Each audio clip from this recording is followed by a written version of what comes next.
Al ministro de Educación, Nicolás Trota, hoy justamente sus declaraciones explicando que las clases van a terminar y que las vacaciones van a existir y que no va a haber promoción directa, bueno, fueron una definición de lo que viene en materia de educación, pero mejor lo vamos a escuchar a él. Trota Graña te habla, ¿cómo te va? ¿Cómo estás, Rolando? Muy buenas tardes. Bien, algunas cosas que quisiera repreguntarte. ¿Va a haber vacaciones de verano entonces?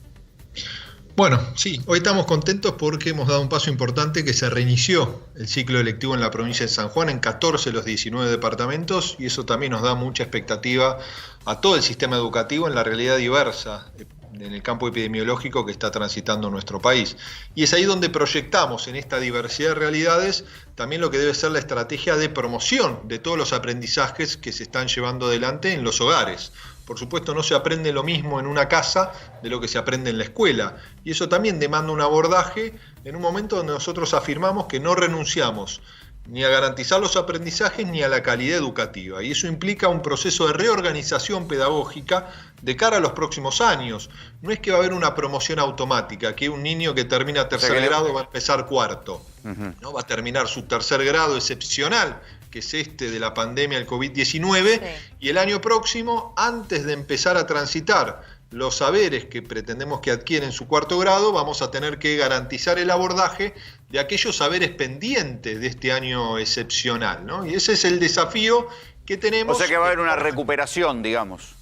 Por supuesto, ¿no? Nosotros tenemos en ese sentido que trabajar muy responsablemente, pidiéndole a todos los chicos, a las chicas, a las mamás, que son las que están sosteniendo la continuidad pedagógica, porque en 9 de cada 10 hogares quienes acompañan a los hijos en el desafío de seguir aprendiendo son las mamás, claro. Y pedirle también a los maestros, que en aquellos lugares donde todavía no se puede proyectar el regreso, que sostengan el esfuerzo de seguir educando a la distancia, porque la construcción de ese conocimiento, ese capital educativo, es muy importante de cara a los enormes desafíos. Ahora, que tenemos por ministro, delante. ¿qué pasa con aquellos chicos que no cumplan las expectativas en esta previa al comienzo de clases el año que viene? Porque también, yo lo escuchaba hablar usted sobre la enorme desigualdad también que ha planteado esta forma de educarse, de chicos que a lo mejor no tienen una computadora para sí solos y que no han podido completar realmente los conceptos a aprender. ¿Qué pasa si no aprueban o no pasan ese filtro el año que viene?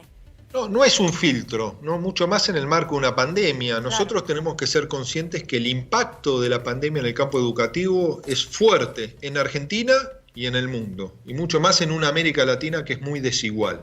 Y es ahí donde todas las aulas van a ser más heterogéneas, van a ser más desiguales, y es ahí donde cada maestro y cada maestra va a tener que desplegar con los lineamientos generales que estamos trabajando de manera colectiva en el marco del Consejo Federal de Educación, una estrategia que nos permita avanzar en ese proceso de homogeneizar los aprendizajes y los saberes. O sea, dentro de la misma aula usted dice que van a haber chicos cursando el mismo grado, algunos sabrán más y otros menos, y ahí va a estar el desafío del docente de poder articular eso.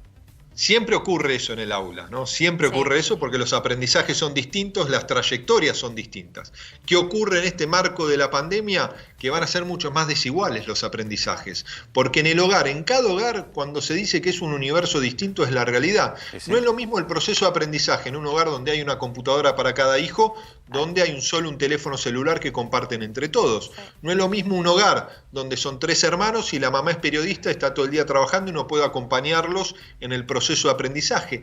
Todas esas pequeñas grandes cosas repercuten en los procesos de aprendizaje en la realidad en la que estamos. Eso va a demandar un proceso de reorganización complejo en el 2021, en el 2022 y de ser necesario en el 2023. Nicolás, ¿va a haber promoción directa como se especuló en un momento? O sea, ¿va a haber alguna manera de evaluación para los pibes? No, evaluación hay, Rolando. Nosotros estamos evaluando de manera pedagógica para sostener este proceso de aprendizaje en el hogar, ¿no? Nosotros a partir de allí lo que sí queremos dejar en claro es no hay una promoción automática, ¿no? Como en algún momento se especulaba ciertas personas que si todos los chicos pasan de grado. Se le da por aprobado el grado, sí. No se da por aprobado. Nosotros, ¿qué tenemos que garantizar? Los aprendizajes. Digo, no pongamos el foco en pasar de grado. Pongamos el foco en qué estamos aprendiendo en un marco excepcional de una pandemia. ¿Y cómo? Por eso decimos, no sé si poco, estamos aprendiendo diferente, estamos aprendiendo distinto y por supuesto de manera muy desigual. Por eso nosotros el año próximo es un año de reorganización e intensificación de los aprendizajes, de la propuesta pedagógica y también de los contenidos, porque no es que vamos a abordar todos los contenidos, los tenemos que reorganizar para garantizar este tránsito en un momento tan complejo. Nicolás, te pido un momento de paciencia porque ahí la tenemos en cuarentena a nuestra coconductora Sole Lari, que te quiere preguntar algo.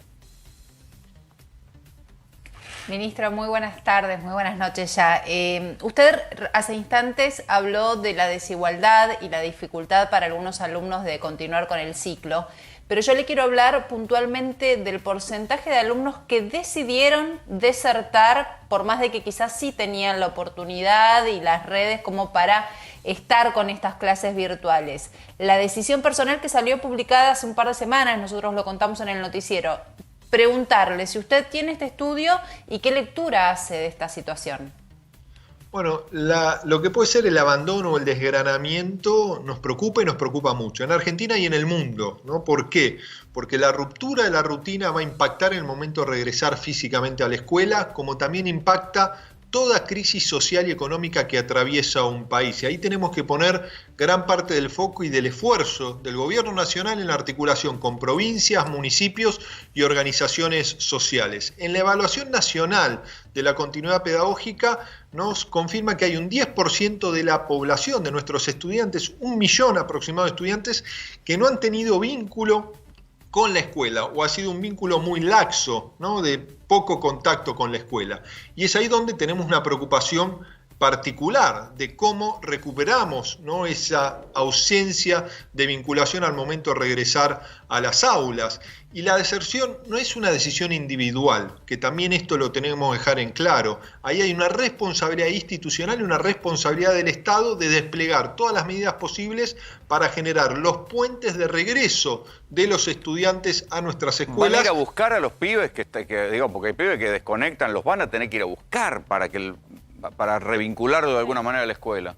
Esa es nuestra responsabilidad. Estamos presentando en estos días un programa específico que va a cumplir esa misión, ¿no? Estado nacional, estados subnacionales, movimientos sociales y organizaciones sociales para ir a buscar a los chicos, un programa que está coordinando una pedagoga muy reconocida como es Graciela Frigerio, y generando un esquema de articulación, porque creo que no hay nada más importante en el campo educativo que esa responsabilidad que vos estás marcando, Rolando. Ministro, se va a abrir, recién usted decía sobre esto de quizás replantearnos los espacios curriculares para el año que viene. Dentro de eso, ¿hay algún espacio para lo psicológico, para los chicos que quizás no lo había y hoy después de todo esto se pueda contemplar? Nosotros en la vuelta a la escuela tenemos 3 desafíos, ¿no? Y uno es ese, el impacto subjetivo de la pandemia, ¿no? El primero se relaciona a los protocolos, la medida de seguridad para evitar la posibilidad del contagio. El segundo es la reorganización pedagógica, pero el tercero es ese impacto psicosocial de la pandemia sobre los chicos. Ahí la escuela tiene mucho para aportar en lo que debe ser, ¿no? El tratamiento, el aprendizaje que implica esta situación tan compleja, y estamos empezando a distribuir, ¿no? Un manual a cada uno de nuestros maestros para que tengan la mirada de los especialistas en cómo abordar estas 3 dimensiones que son sustantivas, porque el impacto no ha sido menor y por eso para nosotros es tan importante volver a la escuela, para recuperar aprendizajes y también para acompañar a los chicos y a las chicas en una mirada de la salud integral, no solo frente al COVID, sino también al impacto. Sí, porque los pibes no se van a olvidar nunca de estos tiempos. Nadie se va a olvidar, Rolando. Esperemos nunca olvidarnos, porque quiere decir que no se va a volver a repetir una situación como esta. ¿Y se sumarán, ministro, en esto del aula desigual y tan heterogénea, más docentes? ¿No? Porque escucho que también los docentes tienen que como que adaptarse a un montón de cosas también. ¿También habrá como un refuerzo para ellos en el aula? Bueno, va a haber un refuerzo principalmente para aquellos docentes que no van a poder volver físicamente a la escuela hasta que haya una vacuna, que son los docentes que están en los grupos de riesgo. Claro. Y lo mismo va a ocurrir con los estudiantes. Entonces ahí va a tener que existir una articulación con las provincias, por un lado, para que los docentes sigan trabajando, los que están en grupo de riesgo, desde su hogar, y que haya un docente suplente que pueda tomar su lugar momentáneamente frente al aula. Ministro, ahora le pregunta a Soledad.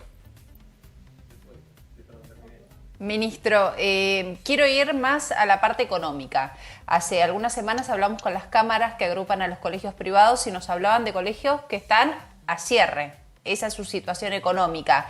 Preguntarle si ustedes manejan estos números, estos relevamientos y si el sistema estatal está en condiciones de absorber a estos chicos que queden sin colegio privado. Bueno, nosotros un tema que nos preocupa mucho, el 68% de las escuelas de gestión privada en todo el país tienen subsidio por parte del Estado. Hay un 32% que no lo tiene. Nosotros, para las que tienen subsidio y para las que no tienen, hemos desplegado el programa de asistencia al trabajo y la producción, el ATP.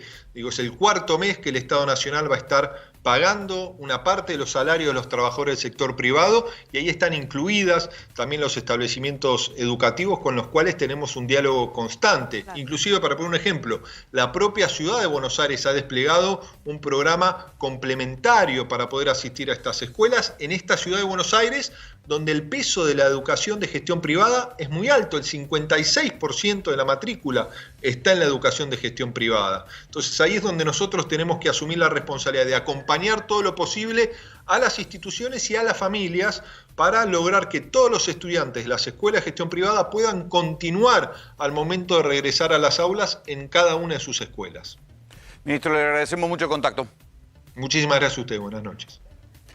Bueno, ustedes escucharon lo que dijo el ministro de Educación, Nicolás Trota. Va a haber vacaciones de verano. Esto está encadenado también a la importancia que tiene para el sector turístico. Cada vez que se intenta mover un poco el calendario escolar, sobre todo las vacaciones de verano, los sectores turísticos, las cámaras turísticas dicen, no, un momentito, nos afecta a nosotros. Y si alguien que viene castigado en todo este año de pandemia es el sector turístico. La otra, no va a haber promoción directa. Exacto. O sea que va a haber algún grado de evaluación. Evaluación previo al inicio del próximo año. Y después lo que también dijo el ministro, que se van a redistribuir los contenidos que se perdieron este año en los años que vienen. Que llevará de a 2 o 3 años, Rolo, poder Bárbaro. actualizar todo. Es un tiempo extenso.